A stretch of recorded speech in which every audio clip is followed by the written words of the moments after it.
Assalamualaikum warahmatullahi wabarakatuh. Kami dari kelompok 3 reguler A akan menjelaskan tentang tindakan keperawatan preoperatif. Tindakan keperawatan preoperatif adalah suatu tindakan yang dilakukan oleh perawat dalam rangka mempersiapkan pasien untuk dilakukan tindakan pembedahan dengan tujuan untuk menjamin keselamatan pasien intraoperatif. Di sini kami akan membahas tentang SOP atau standar operasional perawatan. Yang pertama SOP nafas dalam dan batuk efektif, yang kedua adalah SOP Hukna. Nafas dalam merupakan suatu latihan praoperasi yang bermanfaat untuk mengurangi nyeri setelah operasi. Sedangkan batuk efektif bermanfaat untuk mengeluarkan sikret pada tenggorokan setelah operasi. Dan Hukna adalah suatu tindakan pengosongan kolon yang bertujuan untuk menghindari kontaminasi feses ke area pembedahan sehingga menghindarkan terjadinya infeksi pasca operasi. Persiapan alat dan bahan. Alat dan bahan yang digunakan pada batuk efektif yaitu: yang pertama, handuk atau waslap. Yang kedua yaitu pengalas atau perlak.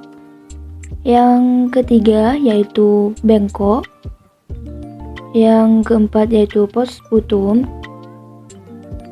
Yang kelima yaitu air hangat untuk minum pasien.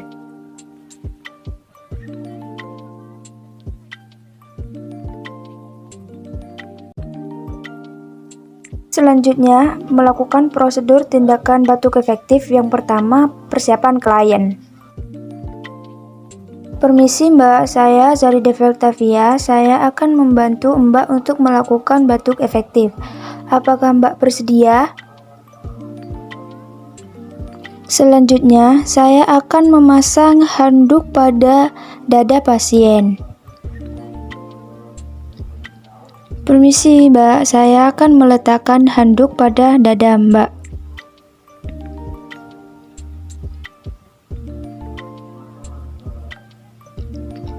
Selanjutnya, pasang pengalas pada bagian paha klien. Permisi Mbak.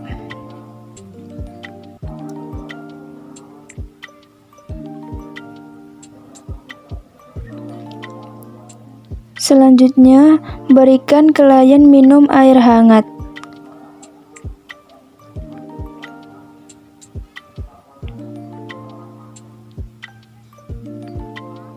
Permisi Mbak, sebelum melakukan tindakan batuk efektif, Mbak minum dulu air hangat terlebih dahulu ya.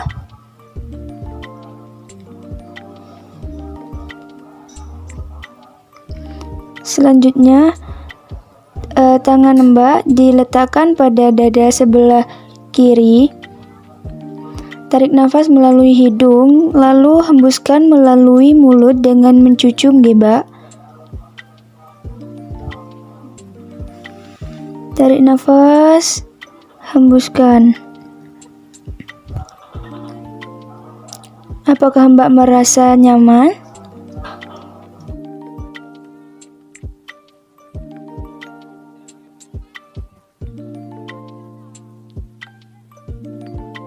Melakukan prosedur batuk efektif. Melakukan teknik nafas dalam seperti tadi ya Mbak. Saya akan mencontohkan terlebih dahulu. Keluarkan dari mulut. Tarik nafas. Keluar dari mulut. Dan yang ketiga, dibatuk dengan hentakan yang kuat. Seperti itu ya. Selanjutnya bisa ditirukan ya. Tarik nafas, keluarkan dari mulut, tarik nafas lagi, tarik nafas, keluar dari mulut, tarik nafas, silakan batukkan. Ya, seperti itu. Lalu sputum diberi label. Pada sputum, berikan label lalu kirimkan ke laboratorium. prosedur enema atau yang bisa kita sebut dengan hukna. Klisma adalah tindakan memasukkan sejumlah larutan ke dalam rektum atau ke kolon sigmoid. Nah, untuk peralatan yang kita gunakan dalam proses klisma atau hukna ini adalah yang pertama kita menggunakan irigator lengkap dengan selangnya. Yang kedua, kita menggunakan kanul yang sudah memakai klem. Yang ketiga, kita menggunakan vaselin untuk mengolesi kanul yang akan kita masukkan ke dalam rektum.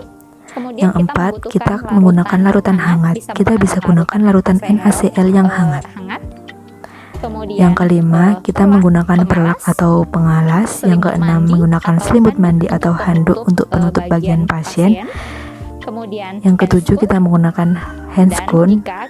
Yang kedelapan, jika menggunakan irigator yang belum memiliki klem, maka kita membutuhkan klem arteri. Kemudian selain itu kita juga membutuhkan bengkok ya untuk bengkok untuk tempat sampah nanti, dan juga membutuhkan pispot dan juga kapas cebok atau waslap untuk membersihkan pasien setelah melakukan defikasi.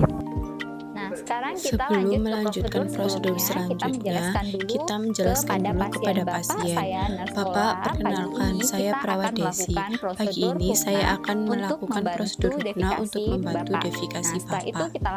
Setelah itu, perawat mencuci tangan dan memasang handscoon.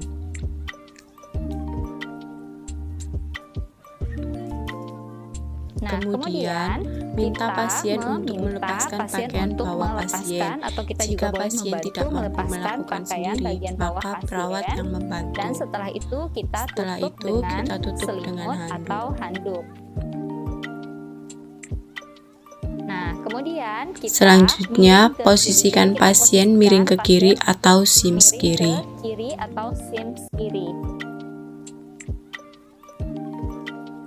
Nah, kemudian kita pasang pengalas. Pasang alas atau perlak di bawah pasien.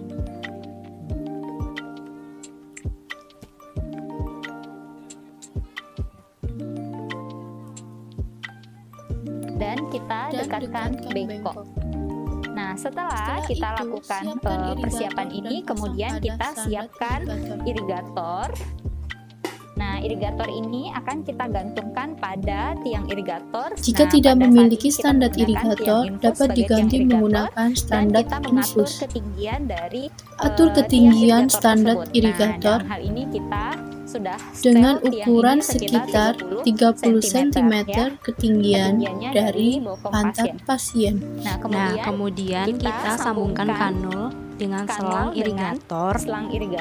Nah, setelah tersambung, dia dikunci menggunakan klem.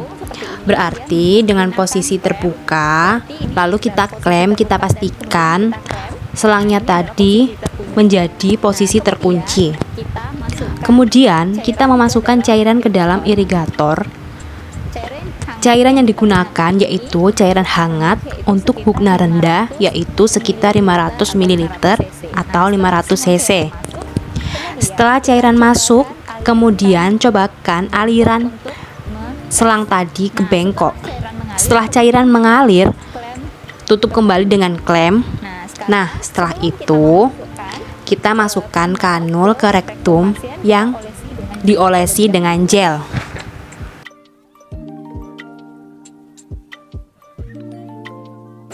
Kemudian kita akan masukkan ke pantat pasien dengan posisi sims. Minta pasien untuk tarik nafas dalam dan beritahu pasien terlebih dahulu.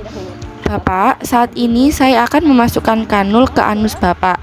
Bapak dimohon tarik nafas dalam ya, dan saya akan memulai memasukkan kanul ke anus Bapak. Buka dengan tangan kiri, perlahan-lahan, kemudian masukkan kanul sekitar 7-7,5 cm. Setelah kanul masuk, alirkan dengan membuka klem. Lihat cairan yang ada pada irigator sudah habis atau belum. Cairan dalam irigator tidak boleh sampai benar-benar habis, karena tidak boleh ada udara yang masuk ke dalam selang. Saat ini cairannya sudah sedikit atau bahkan hampir habis, lalu klem kembali selangnya. Nah, kita Minta pasien untuk menahan sedikit karena kanul pada anus akan dicabut.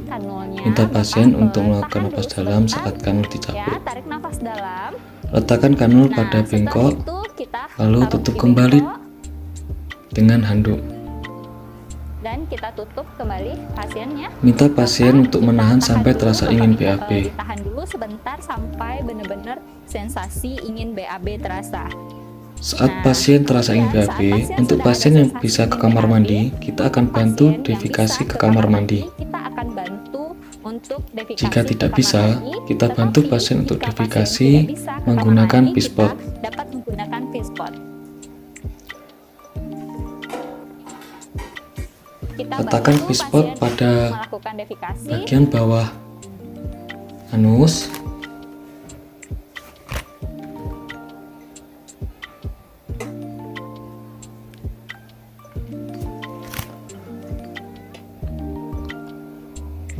Setelah melakukan defekasi, lalu bersihkan area anus tersebut.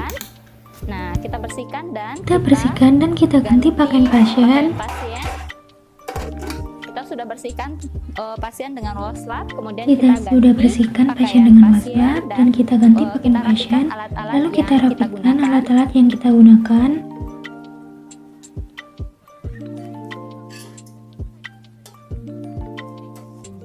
Nah, kemudian kita melakukan evaluasi kembali kenyamanan pasien setelah melakukan hubungan tersebut. Kenyamanan pasien Ya setelah sudah, melakukan Bapak, kita sudah selesai melakukan tindakan dan bagaimana perasaan Bapak setelah kita melakukan hurna tersebut? Apakah sudah merasa lebih nyaman?